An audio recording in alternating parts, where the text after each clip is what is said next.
Hello and welcome guys. स्वागत है आज की इस नई वीडियो में। तो थंबनेल से तो आपको पता ही लग गया होगा कि आज कोई प्रोग्रेस अपडेट की बात नहीं होने वाली है। आज हम बात करने वाले हैं सिलेबस अपडेट के बारे में, क्योंकि अब लगभग 60 डेज़ बचे हुए हैं पहले अटेम्प्ट के लिए। तो आज की इस वीडियो में मैं बात करने वाला हूं कि सिलेबस अपडेट में क्या क्या हो गया है और कौन कौन सी चीज़ें बची हैं और कैसे मैं उसको करने वाला हूं। टोटल मेरा क्या प्लान होने वाला है ये बचे हुए 60 दिनों के लिए, जिसमें से भी मतलब जनवरी में तो जो 20 दिन हैं वो टेस्ट में जाएंगे और एनालिसिस में जाएंगे, तो उसमें तो उतनी पढ़ाई हो नहीं पाएगी। तो बोल सकते हैं कि लगभग 40 डेज़ ही बचे हुए हैं। तो वीडियो में आगे बढ़ने से पहले सबसे पहले मैं बता देता हूँ न्यू व्यूअर्स को कि मैं जेईई ड्रॉपर हूँ 2026 का, और अपनी प्रिपरेशन को डॉक्यूमेंट कर रहा हूँ अपने इस चैनल पे, और मैं पढ़ रहा हूँ अभी प्रयास बैच से। ठीक है, तो चलो अब वीडियो में आगे बढ़ते हैं और बात करते हैं बिना देरी के। तो सबसे पहले मैं बात करता हूँ फिज़िक्स की। तो फिज़िक्स में मेरा जो 11th का पोर्शन है ये पूरा मैं ख़त्म कर चुका हूँ, थ्योरी पढ़ चुका हूँ और पीवाईक्यू भी लगा चुका हूँ। पीवाईक्यू में मैं 3 ईयर्स के पीवाईक्यू लगाया हूँ सारे चैप्टर्स के 11th में। उसके बाद 12th में देखो, 12th में इलेक्ट्रोस्टैटिक्स, करंट, इलेक्ट्रिसिटी और कैपेसिटेंस, ये 3 चैप्टर हो चुके हैं। इन दोनों चैप्टर्स में 3 साल के पीवाईक्यू हो चुके हैं। इस वाले चैप्टर में 25 का हो चुका है और 24 का जनवरी का हो चुका है और अप्रैल पे हूँ। और बाकी ये जो 3 चैप्टर्स हैं, magnetic effect of current, EMI, AC और मॉडर्न फिज़िक्स, इसमें मैं थ्योरी पढ़ चुका हूँ पहले। तो इसमें थ्योरी मुझको पढ़नी है वन शॉट से। इन तीनों चैप्टर्स में मुझको थ्योरी पढ़नी है वन शॉट से और इसके पीवाईक्यू लगाने हैं 3 ईयर्स के। और उसके बाद बात करूँ मॉडर्न फिज़िक्स, तो मॉडर्न फिज़िक्स में हाँ थ्योरी तो हो चुकी है। इसमें मैंने पीवाईक्यू लगाया था, शुरुआत में ही लगाया था, लगभग 1 या 2 साल के पीवाईक्यू लगाया था। लेकिन अगर इसमें टफनेस की बात करें तो मॉडर्न फिज़िक्स कोई उतना टफ नहीं होता है, आराम से इसको हम लोग वन शॉट में कर सकते हैं, कोई प्रॉब्लम नहीं होगी इसमें। बाकी जो मेन प्रॉब्लम है ना, ये है रियोप्टिक्स की। इसको मैं पढ़ चुका हूँ, मतलब 2-3 बार ही पढ़ चुका हूँ और क्वेश्चंस भी लगा चुका हूँ, लेकिन क्वेश्चंस में कभी उतना कॉन्फिडेंस नहीं आता है। जैसे अगर मैं आज पढ़ा फिर कुछ दिन बाद लगाता हूँ ना, तो क्वेश्चंस लगते ही नहीं हैं। तो अगर इस पे टाइम बचता है तो रे ऑप्टिक्स में तब ख़त्म करूँगा, अगर टाइम नहीं बचता है तो फिर मैं नहीं बता सकता कि मैं इसको ख़त्म कर पाऊँगा कि नहीं ख़त्म कर पाऊँगा। तो ये तो हो गई फिज़िक्स की बात। और उसके बाद आ जाते हैं केमिस्ट्री में। तो केमिस्ट्री में सबसे पहले बात करते हैं फिज़िकल केमिस्ट्री की। ठीक है, इसमें टोटल हैं 8 चैप्टर्स। तो अभी ये तो 8 लिखा हूँ, अगर कुछ भूल जा रहा होगा तो आप बता दीजिएगा। ठीक है, तो इसमें अगर मैं बात करूँ तो mole concept, atomic structure, redox, chemical, ionic solution, chemical और इलेक्ट्रोकेमिस्ट्री, ये सारे में पीवाईक्यू और थ्योरी लगा चुका हूँ।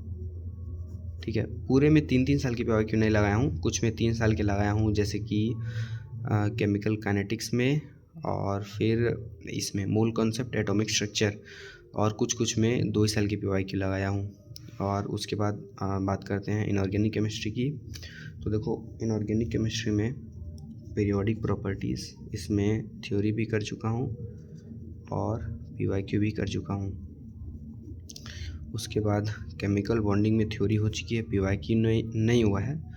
D&F ब्लॉक में थ्योरी भी नहीं हुई है, अभी थ्योरी पढ़नी है। कोऑर्डिनेशन कंपाउंड में थ्योरी अभी मैं 1 बार पढ़ा हूँ बस। और सॉल्ट एनालिसिस की अगर बात करूँ तो सॉल्ट एनालिसिस में अगर ये पूरा पोर्शन ख़त्म करने के बाद अगर टाइम बचता है तब मैं इसको करूँगा, नहीं तो इसको छोड़ के जाऊँगा। अब हो गया फिज़िकल, इनऑर्गेनिक। अब आ जाते हैं ऑर्गेनिक पे। तो ऑर्गेनिक में अभी मैं हाइड्रोकार्बन ये पूरा ख़त्म कर चुका हूँ। इसमें तो बस अभी मैं थ्योरी ही ख़त्म किया हूँ। IUPAC और GOC, इसमें कुछ क्वेश्चंस लगाया हूँ। इसमें GOC में तो मैं 2025 या 24, मतलब 1 या 2 साल की पीवाईक्यू लगाया हूँ, 24 या 23 या तो 25 या 24 के। और IUPAC में भी थोड़ा बहुत क्वेश्चन लगाया हूँ। और अभी मैं करंटली हूँ हेलो एल्किन और हेलो एरिन पे। तो इस पे प्रयास वाले बैच में रोहित सर से मैं पढ़ रहा हूँ, तो उसमें हैं टोटल 8 लेक्चर्स। तो मैं ख़त्म कर चुका हूँ अभी 6 लेक्चर्स। ठीक है, तो मैं 6 लेक्चर्स ख़त्म कर चुका हूँ, 2 लेक्चर्स बचे थे। आज मुझको 2 लेक्चर्स ख़त्म करने थे, लेकिन आज पता नहीं क्यों मन नहीं कर रहा था, तो आज ये 2 लेक्चर्स नहीं ख़त्म कर दिया हूँ, कर पाया हूँ मतलब। और उसके बाद aldehyde, ketone and carboxylic acid ये बचा है, बायोमोलिक्यूल्स और प्रिंसिपल ऑर्गेनिक केमिस्ट्री, ये तीनों बचे हुए हैं इसमें, और इसमें थोड़ा क्वेश्चंस लगाने हैं। अब आ जाता हूँ मैथ्स पे। तो मैथ्स में सबसे पहले बात करता हूँ कि मैं क्या क्या ख़त्म कर चुका हूँ। तो देखो मैथ्स में quadratic, sequence and series, binomial, matrices and determinant, permutation combination, vector 3D geometry, straight line, circle, ये जितने चैप्टर्स हैं इसमें मैं थ्योरी कर चुका हूँ। और PYQ में ऐसा नहीं बोल सकता कि मैं 3 साल का किया हूँ या 2 साल का किया हूँ। PYQ में कुछ फिक्स नहीं है, जैसे कुछ वाले चैप्टर्स में मैं 2 साल के या 3 साल के किया हूँ, लेकिन ज़्यादा चैप्टर्स में नहीं किया हूँ। मैं बता देना चाहता हूँ साफ 2 या 3 नहीं, 3 या 4 चैप्टर्स में मैं 3 साल की PYQ किया हूँगा, जो आसान वाले हैं, जैसे quadratic equation, sequence and series, और उसके बाद बाइनोमियल थ्योरम, इतने किया हूँगा मुझको लगता है। एक या एक आध चैप्टर इसमें और होंगे। बाकी ये जो बचे हुए चैप्टर्स हैं उसमें मैं अपनी कंफर्ट के हिसाब से किया हूँ, जिसमें मुझे लगता है कि हाँ अब बस रहने देता हूँ, इसमें नंबर पाने के लिए इतना काफ़ी है। जैसे किसी में 15 क्वेश्चंस होंगे, मतलब 15 और 20 क्वेश्चंस के बीच में लगाया हूँगा।